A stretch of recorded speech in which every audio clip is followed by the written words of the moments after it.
Performing an original monologue, here is Kelly Johnson, Miss Colorado.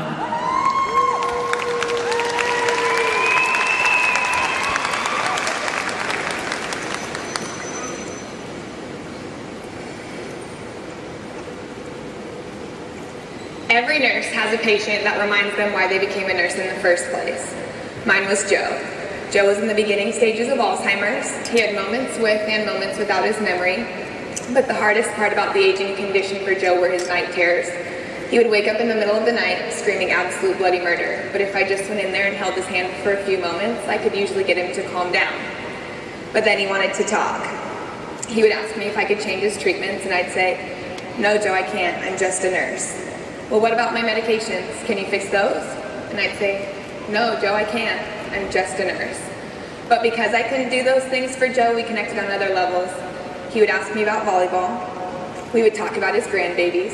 And he would tease me about being the only nurse on the unit that can reach the gauze on the top shelf. It was a lot of laughs with Joe. But then one night, everything changed. I found him in his room crying. And I went over to him and I lifted his head up out of his hands and I said, "Joe, I know that this is really hard, but you are not defined by this disease. You are not just Alzheimer's. You are still Joe." And he looked right back at me, almost to look through me, and said, "Nurse Kelly, then the same goes for you. Although you say it all the time, you are not just a nurse. You are my nurse, and you have changed my life because you have cared about me." And that's when it hit me.